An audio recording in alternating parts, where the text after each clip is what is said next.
In the era we were just talking about in regards to Constantine and Diocletian, the Roman Empire, as we have been talking, has been shifting further and further to the east in terms of its power and its authority and its economic ability, and increasingly the West is seen as less viable, less economically valuable, and of course more rural and less urban. But what's going to also happen here is that, now remember, we talked about earlier how Rome had sort of become a red giant in terms of a sun. It's gotten bigger and bigger, but actually gotten weaker and weaker because it cannot control its own frontiers. Rome becomes increasingly ripe or ready for outside peoples to come in, and so this map is helpful to take a look at that. Now, this is just going to name some of the groups that are going to be coming out of areas around the empire and invading pieces of it. But the vast majority of these peoples come from places in Asia. They're being displaced by warfare and expansion in Asia and are heading into Europe as an opportunity to A, first get away from their enemies, and B, also trying to find a new place to live and a new place to thrive. So there's a whole bunch of different peoples who come in. What they have in common is that many of them have a Germanic style language and culture that many of them share. Also, many of them are going to come and do two things. One, stay or move on to the next place, in which case they're going to have a deep impact on the empire. What's also interesting here is that the movements of one group of people seems to set off the movements of another.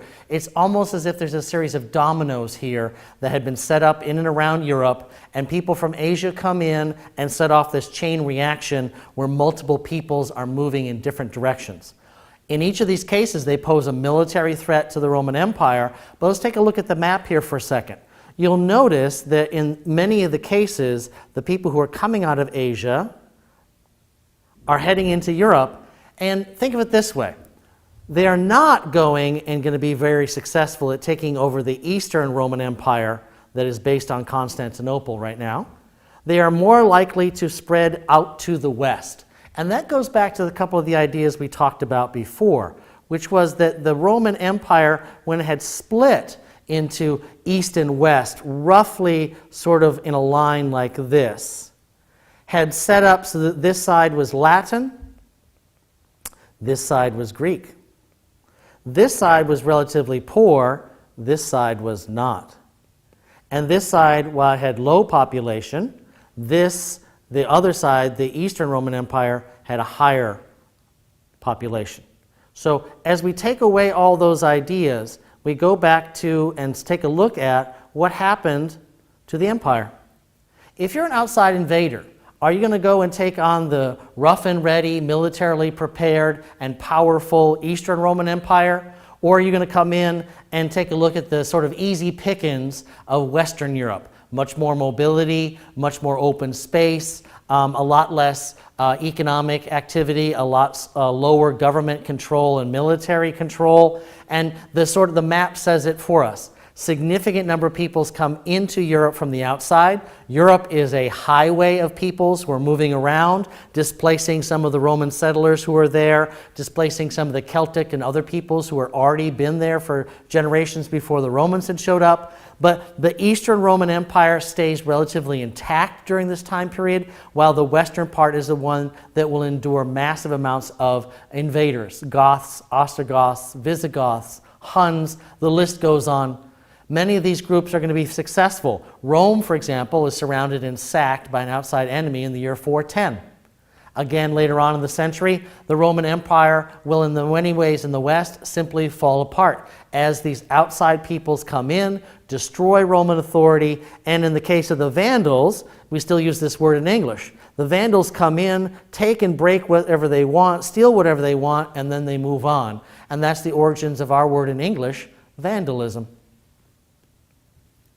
What's also interesting here is that since Rome is a highway, all right, many people turn and get off the highway at certain places. So new settlers are coming into Rome from outside.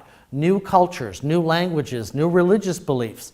Many of them are being pushed or pulled out of Asia by outside invasion issues. So that many of them are coming into the edge of the Roman Empire is, some of them are coming as enemies, some are coming as friends, some are coming as neutral, trying to find a way to work and maybe trade with the Romans across the border. And in time, you'll read this in their text, many Roman officials are going to try and sort of co-opt or win over these new invaders by making alliances with them or having them come into the Roman Empire as settlers, and as long as they obey the Romans, they're allowed to stay. What's also going to be interesting, and this will be the part that is going to carry forward and be most powerful in the coming creation of the European Middle Ages, and that is, remember, as the Roman Empire had expanded into many new places in Europe, modern-day places like Portugal and Spain and France and the Netherlands and England, they had brought with them all the sort of Roman technology, fashion, sense of government, military technology, architecture. They meet and interact with a lot of the peoples that they are now encountering in and around the edges of the empire. There's some significant cultural borrowing that goes on back and forth. And so now you have in some places a fusion of Roman ideas with local ideas, many of these being, for example, Celtic peoples in what you know as France, and later on in England and Wales and Scotland. But now, we now have this new injection of new invaders from Asia, who are now going to bring in their own languages and cultures and traditions. And so it's going to get even more complicated as we find a way to create a new European civilization that's going to start to be created here. It's not simply made up of local tradition that was there before the Romans came. It's not simply a Roman-imposed civilization and idea about religion and culture. And it's not simply going to be a Germanic one or that imposed by the Huns of, say, more Eastern Europe, or the Vandals or the Visigoths that go into modern-day Spain. Instead, we're going to have all elements of those in part mixing together, and the mixing is going to be unequal. There will be some places where there's a fusion of these cultures and ideas much more readily than others. But as we look at this, also think about it. If there is going to be organized government and organized religious activities, the peoples who come in from the outside did not bring in a significant amount of literacy. It's going to have to sort of default to the Romans and their language of Latin, as it both is spoken and written, to be the new language of this Europe, the new language of the educated classes, of religion, and of law. So that this fusion that's going to be taking place in Europe after these multiple invasions are not going to be complete for quite a number of centuries. We're going to have more languages emerge. We're also going to have more invaders come in from the outside in the centuries to come. But the section here that you're looking at in your reading is going to show you how we get from a Roman world into a much more diverse, Germanic-inspired world of the early Middle Ages. And what you want to see there is that there's a cultural borrowing and a fusion. It's an uneven process. It doesn't work equally in all places, but there is a fusion of the original peoples of Europe, the Romans who have come in, and now the outsiders who are also coming in from Asia. We are now on our way to creating a distinct European series of cultures that will come increasingly to look like the modern Europe that you know today. Be sure to take a look very closely at this reading in your passages inside the text that you're using, and of course, do see if there are some sample questions that can help you understand this era.